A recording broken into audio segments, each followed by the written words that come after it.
Olen syntynyt Kiimingissä, Juuan Syvänmaalla, pikkusessa mökissä. Koti meillä oli ihana. Iso pirtti oli ja yksi kamari oli siinä. Meitä oli 9 lasta. Isä oli tietenkin, se oli pitkän sotareissun käynyt ja isällä oli terveys, se oli menettänyt siinä osan terveydestä. Ja äiti oli semmoinen, joka huolehti ja kasvatti meitä ja kohteli meitä tyttöjä ja poikia samanarvoisesti sitä hommata ja samalla tavalla. Että se oli ihana.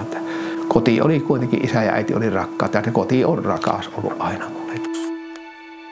Sitten se aika tuli, mullakin, että ajokortti-ikään tuli 18 täytiin ja sen jälkeen sitä tuntui, että nyt kun minä ajokortin saan ja pääsen auton rattiin, niin sitten se maailma aukeaa mulle. Ja niin sitä autokouluun meni Ouluun ja sen jälkeen sai ajokortista hommasta ja oli hyvä tuuri. Mä pääsin tuonne Rajavilleen töihin sitten se melkein välittömästi siinä hommassa. Ja sitten yhtäkkiä pöllähti tältä Rovaniemeltä se tieto, että silloin semmoinen betoniasema ja se leskiomistaja se ehkä voisi myydäkin se homma. Ja isoveljen kanssa lähdettiin neuvottelemaan syksyllä 71. Meillä meni ne jutut niin hyvästi yhteen siinä keskustelussa, niin se rouva se leski katsoi mua silmiin ja sanoi, että sinä et lähde enää Ouluun ollenkaan. Mä että hoho, taitaa olla tiukka paikka. No saanko minä edes vehkeen takia sieltä Oulusta?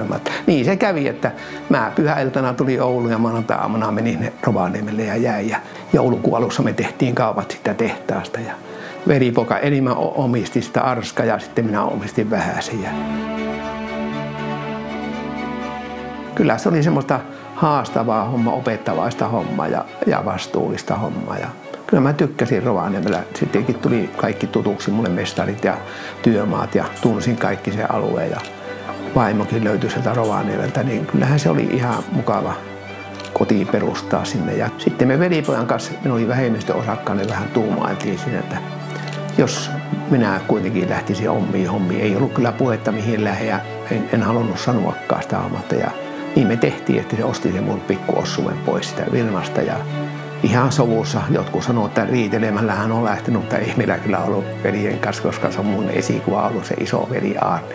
Aina näissä asioissa ei yhtään pahaa sanaa me ei ole tarvinnut koskaan toisille sanomasta asioilla. Kyllähän se teki tänne juurille alkoi, että me tiedettiin, että tuo betonin tekeminen on mulle niin tutuksi tullut ja kai sitä saa leivä ja olihan mulla se moottori saa vielä uusi varastossa siellä, että minä ajattelin, että kyllä mä riski otan ja lähden omikseen tekemään näitä hommia. Niin mä se tulla rullatiin tänne Ouluun ja hyvästi sain tontin kaupungin suostumuksella ja alettiin rakentaa asemaa. Ja kyllähän se oli tiukkaa. Miten minä täällä aamulla tuli 5 ja illalla lähi 7-8 aikaa pois ja siivosin kämpät ja laitoja. Rakennettiin asema. Sain hyvät timpurit ja pojat sain tuohon töihin.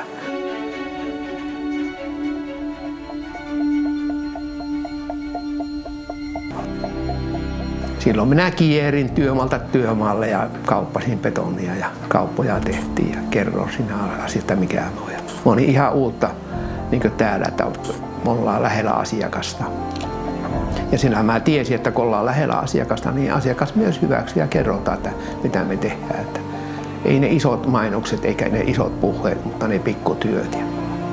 Se oli tosi ankaraa aikaa, mutta ei mulla koskaan ole semmoinen ollut mieli, että minä olisin ollut luopumassa. Ja sitten kun ostettiin ensimmäinen siirtoasema, päättiin tuonne Kemijoelle tekemään Kitisen varteen voimalaitoksia. Niitähän me tehtiin monta ja se oli semmoista aikaa, että no voisin sanoa, että se oli ihan ponnahtuslauta meidän yritykselle, että me lähdettiin sinne tekemään isoja projekteja ja me oltiin pitetty tekijä siellä. Kun aina sanottiin, että urakoitsija voi muuttua, mutta seuraava voi, mutta betonin tekijä ei tarvitse muuttua. Ja tuntui se hyvältä silloin, kun johto sanoo tällä lailla sitä hommasta. 90-luku tuli, kaikki oli hyvästi ja kehitetty tätä firmaa eteenpäin. Ja kalusto oli hyvä ja kaikki oli mukavalla mallina. Ja sitten tuli se lama ja se oli niin totaalinen, että se melkein kinttaa tipahti käjestä. Niin sitä vaan taisteltiin. Meillä ei tarvinnut lommauttaa, me tehtiin töitä pikkuhiljaa. Ja mä sanoin, että kun saataisiin piettyä tuo kalusto itsellä ei tarvitse myyä, niin kyllä se joskus taas paranee tuo aika. Hiljastahan täällä oli pohjoisessa tämä rakentaminen ja mä tiesin, että kyllä se tuolla pääkaupunkiseudulla olisi töitä. Sittenhän se nämä kilpailijat alkoi niin hättyyttelee meitä täällä pohjoisessakin, että tuntuu, että täälläkin ne omatkin markkinat menetetään ja pitää aloittaa melkein ilman. Mutta jos sitten kuitenkin kääntäisi tuon pösön tuonne etelään ja lähtisi menneen katsomaan, että mitä siellä tapahtuu ja olisiko siellä markkinoita. Niinhän se sitten tuonne Tuusulaan 1996 ostettiin tontti ja lähdettiin ja siinä on ensimmäinen Tuusula-asema. Kyllä mä oon sen viprannut joka betonin siellä ja ollut rakentamassa ja sinne sitten rakennettiin tuo ensimmäinen asema ja sitten me päätettiin, että meidän pitäisi Suomeen rakentaa semmoinen hyvä moderni nykyaikainen tuotetehas. Tonttia etittiin pitkään ja ajettiin ja sieltä se löytyi tuolta Etelä-Suomelta markkinoiden läheltä. Se oli nimellään niin kuin tarkoittaa. Sitten Hollolasta saatiin semmoinen iso tontti ja hyvä tontti. Ja niin me alettiin tekemään tehasta ja kyllä ajettiin siihen kaikista kierrettiin kyllä Keski-Eurooppaa ja joka tehtaalla käytiin, että minkälaisia laitteita ja ajettiin mitä parasta löydettiin taas. Ja on alkuvaikeuksia siinäkin ollut, että saatu ennen kaikkea henkilökunta koulutettua siihen.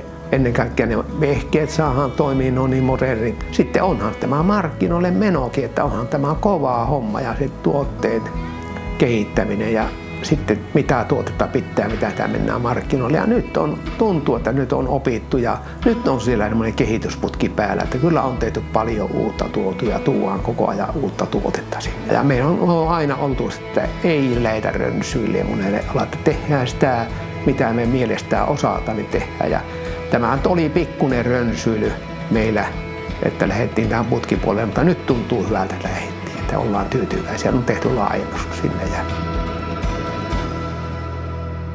Tämä on tullut luonnostaan, että me on aina ajatellut, että me ollaan niin yrityksessä, meillä on työpaikka tässä. Tästä talosta, tämä on meidän talo. Kukaan muu tätä ei omista, me määrätään ja tehdään tätä niin hyväksi, että me pystytään tekemään. Otetaan huomioon toisemme, samalla niin kuin perheessä otetaan huomioon. Silloin on perheessä hyvä olla. Mutta iso porukka, jos se tallaa samalle suunnalle ja pitää samaa suuntaan, niin sehän saa paljon aikaa.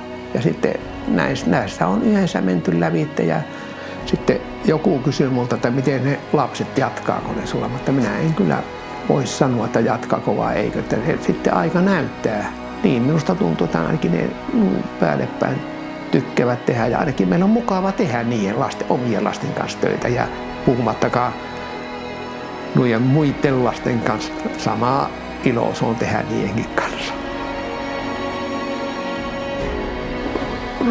Ruskon henki ei siihen sisälly mitään dramatiikkaa. Se on vaan sillä, että me rakennetaan tätä yhtiöä yhdessä.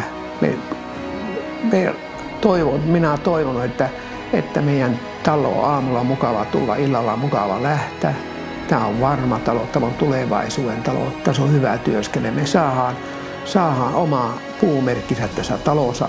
Me saadaan vaikuttaa tässä talossa, me saadaan kehittää tässä, minun ääni kuuluu ja minun työ näkyy. Se on semmoinen yhteishenki, joka myös näkyy tuolla kentällä. Tämä on hurahtanut tämä aika ja tämä ei olisi missään nimessä ollut mahdollista meidän kehittyä tähän pisteeseen ilman teitä asiakkaat. Millään voisiko sitä enää sanoa edes kiitoksella teille tätä asiaa. Nöyrät kiitokset kuitenkin tästä kaikesta, mitä me ollaan saatu tehdä ja teidän ansiosta. Ja me kyllä halutaan kehittää edelleen tätä meidän pientä palvelumuotoa Suomessa. Suurkiitokset.